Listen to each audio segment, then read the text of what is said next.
Hello and welcome to this special episode of Bible Podlets.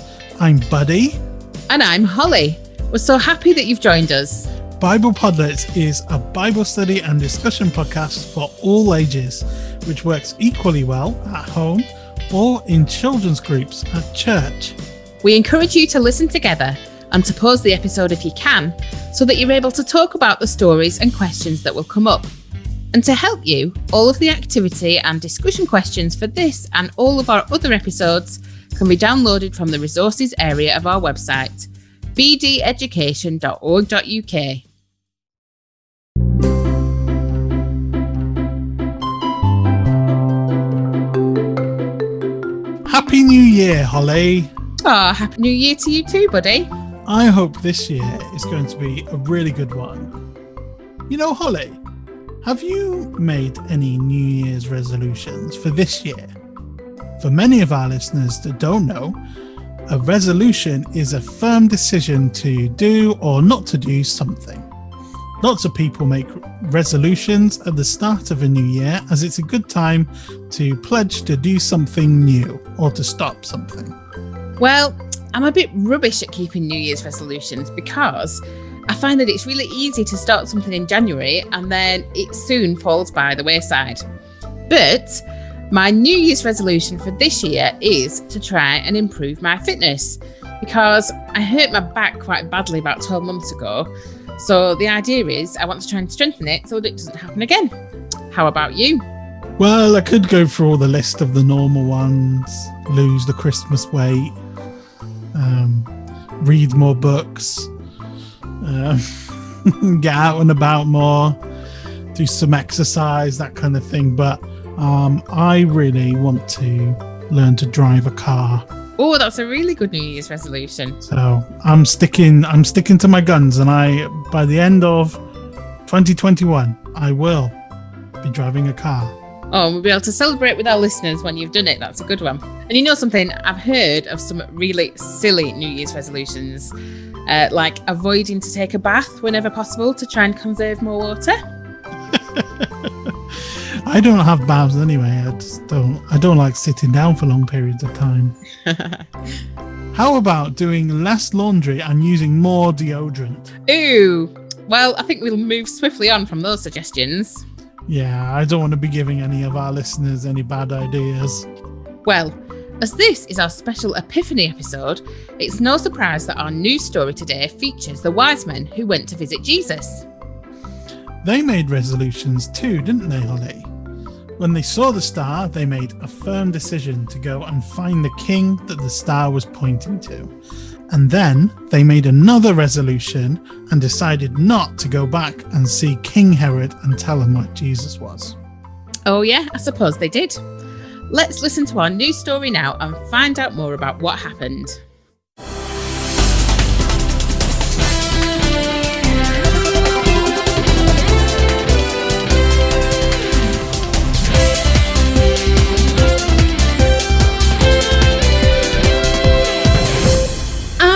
Jenna Piles, and welcome to this special news report. Anticipation has been rising since the wise men from the east turned up in Jerusalem, supposedly to visit the Messiah. We were due to speak with them right here in the studio, but they had to leave town early due to unusual circumstances. Fortunately, one of them has agreed to join us now via satellite link from an undisclosed location. Thanks for speaking with us today. You're very welcome, Ms. Piles. So, can you confirm to us why you travelled to this area from so far away? Yes, of course. We came to worship the child who was born to be the King of the Jews. I believe you refer to him as the Messiah. Extraordinary. The Messiah has been born, you say. How did you find out about it, coming from such a distance?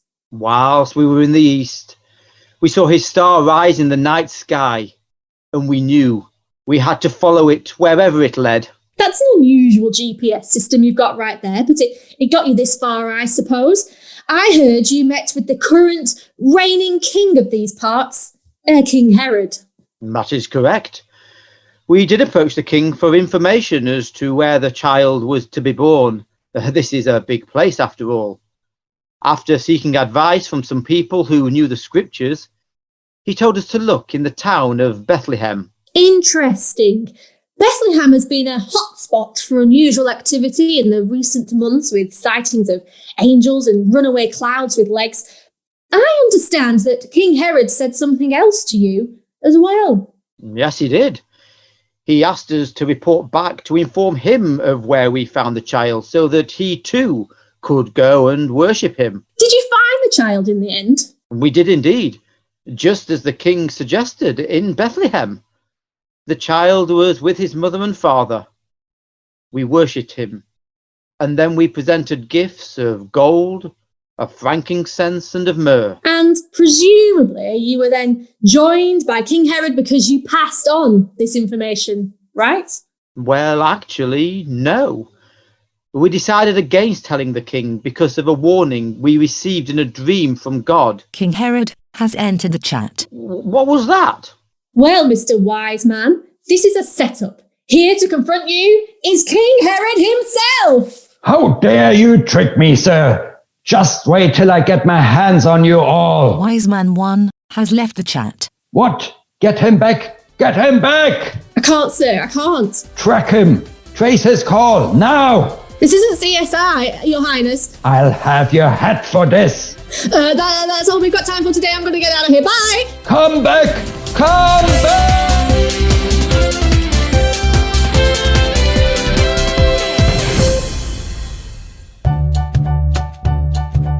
What a thrilling story there. We're going to talk together about what we've heard and ask some questions. And we'd encourage you to pause the podcast if you can and talk about your answers together. Today's story takes place a little while after the story of Jesus' birth, which we looked at together in our last episode. After Jesus was born in Bethlehem, some wise men from the east made a very long journey to Jerusalem to visit him. They would have travelled hundreds of miles. We've quickly arrived at our first question for today. How did the wise men find out about Jesus? The question again. How did the wise men find out about Jesus? Please pause the podcast and talk about this together. Then press play when you're ready to continue. A star appeared in the sky, which they followed all the way to Jerusalem. I've never tried following a star before. Is it better than Google Maps? Well, it must have been good because the wise men managed to find Jerusalem. But they needed some help to narrow down Jesus' exact location. The wise men went around Jerusalem asking, "Where is the child who has been born to be King of the Jews? We saw his star when it rose in the sky, and now we have come to worship him." The king of Judea, King Herod, soon heard about the wise men and their quest to find the child that their star was pointing to. Here's our second question for today. How did Herod feel hearing this news from the wise men, and what did he do? The question again. How did Herod feel hearing this news from the wise men, and what did he do? Please pause the podcast and talk about this together, and then press play when you're ready to carry on. Secretly, Herod was very upset to find out there was another king out there. He was worried that this new king would take away his power. Herod sent for the priests and the teachers of the law to come and see him and asked them where the Messiah was predicted to be born. The priests and the teachers told him that the prophets had written it would happen in Bethlehem. Then Herod called the wise men to him in secret and told them to look for the child in Bethlehem. He said that when they found the king, they must report back to him so that he may also go and worship him.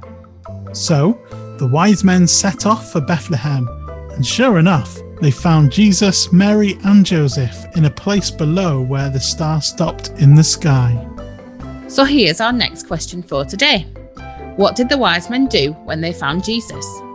The question again. What did the wise men do when they found Jesus? Please pause the podcast and talk about this together, and then press play when you're ready to continue.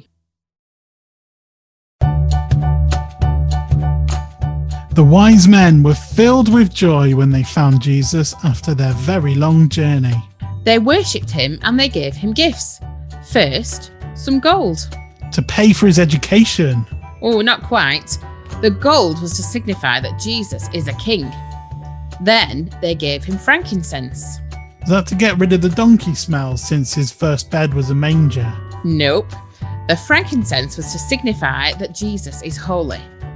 And then finally, the wise men gave him a gift of myrrh. Ah, to keep him warm at night. What? You know, fur to keep him warm. It gets cold when it goes dark, and even in hot countries, you know. No, not fur. Myrrh. Myrrh was to signify Jesus' death on the cross. Ah, I see. After all the worshipping and gift giving, the wise men went home a different way to avoid Herod. But hang on. Didn't the wise men say they'd go back to tell Herod where Jesus was, so he could go and worship him as well? Well, yes, they did, but something happened that made them change their mind. Here's our next question for today. Why didn't the wise men go back to Herod? The question again, why didn't the wise men go back to Herod? Please pause the podcast and talk about this together, and then press play when you're ready to carry on. God warned the wise men in a dream not to go back to see Herod, so that's why they went home a different way. You know, they weren't the only people to receive a warning in a dream from God. Really? Who else had a dream? Well, Joseph had one too. God told Joseph in his dream to take Jesus and Mary to Egypt because Herod wanted to kill Jesus. So the next day, they packed up all of their things and left for Egypt. Oh, that's good news. When Herod found out that the wise men had tricked him because they had not returned, he was super angry. He was so angry that he ordered all of the boys aged 2 and under to be killed. Gosh, we've come to our last question for today. What does this story mean for us today? Question again. What does this story mean for us today? Please pause the podcast and talk about this together. Then press play when you're ready to continue. This story shows us that even though Jesus came to earth as our king, not everyone is willing to accept Jesus as their ruler. And some people will be angry or sometimes even aggressive when they hear about him, just like Herod was. But just like the shepherds from our last episode, we are called to tell everyone about Jesus' birth and who he is, because it is really, really good news. We challenged you last time to share the good news of Jesus with someone this Christmas. As Christians, we're encouraged to share this news with those around us, but not everyone will want to listen. Has someone reacted badly to you telling them about Jesus? Or are you afraid that someone will? If so, you can pray to God and ask him to help those who you tell about Jesus to receive the news and not be afraid or angry, and to accept Jesus as King of their lives. And if you're not sure how to do that, you can ask your adult to help you.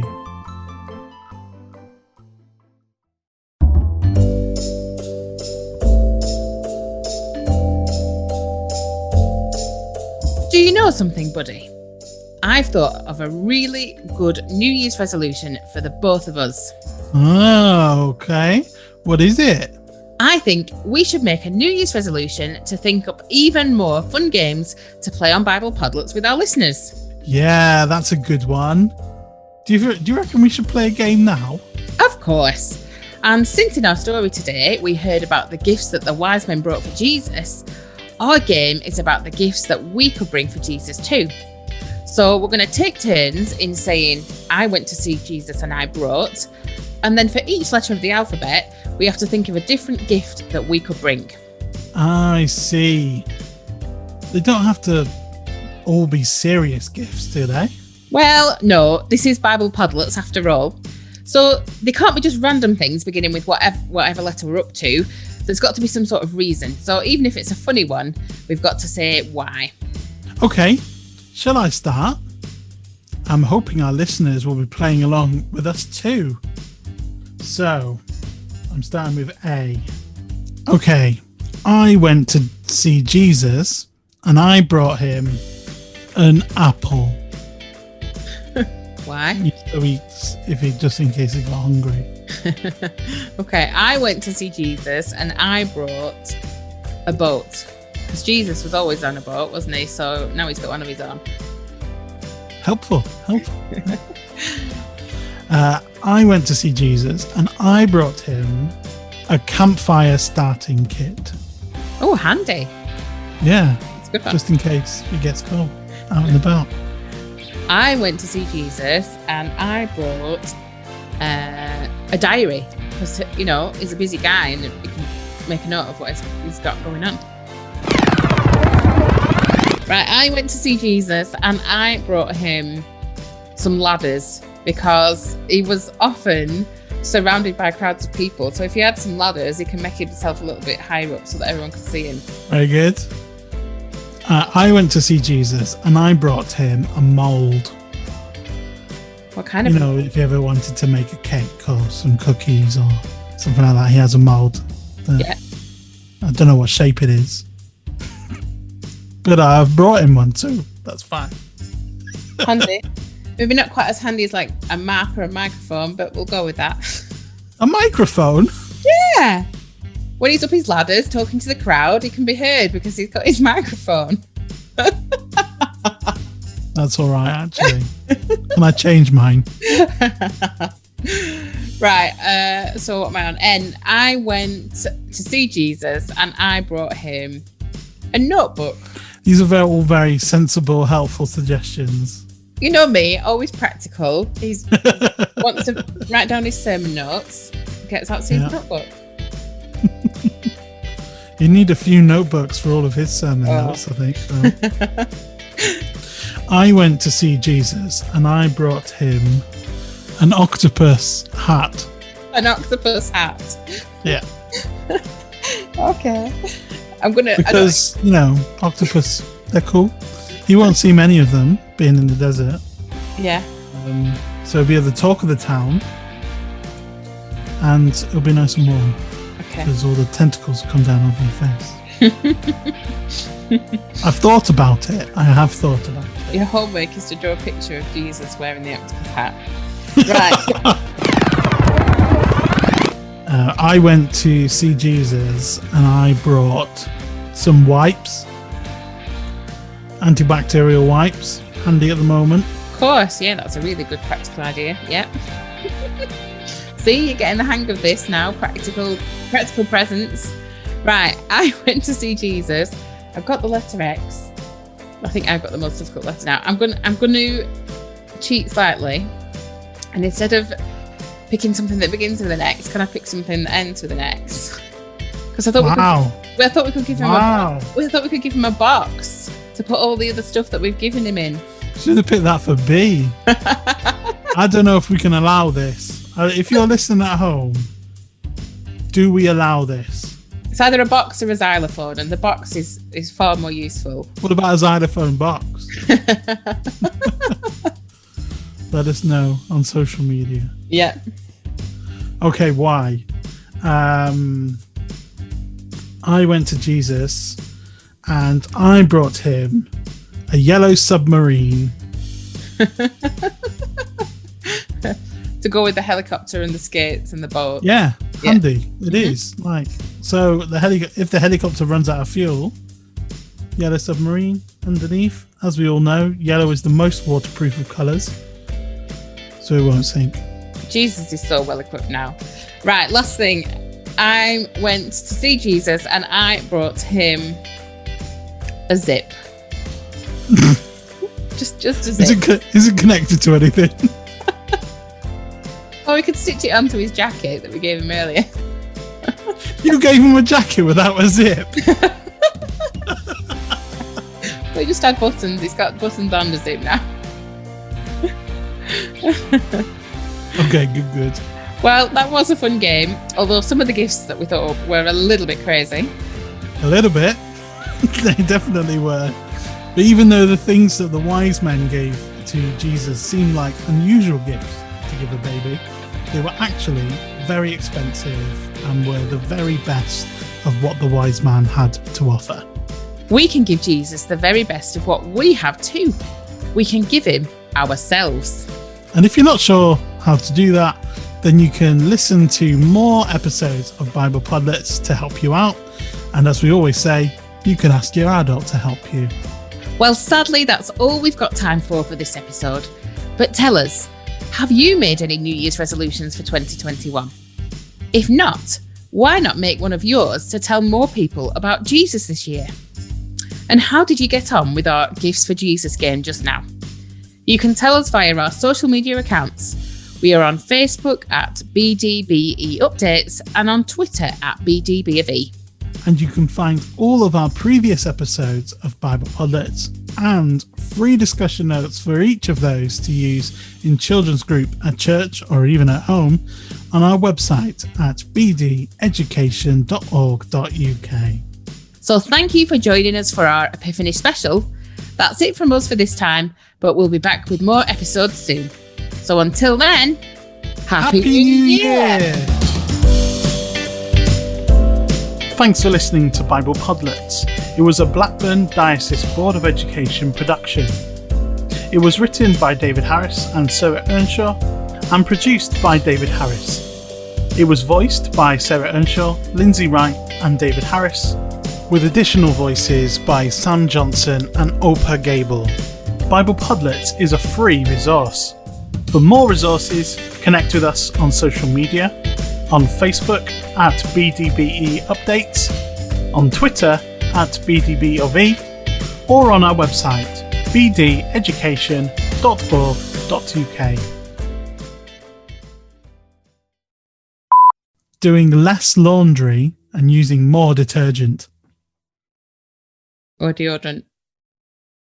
Oh, deodorant. That makes more sense.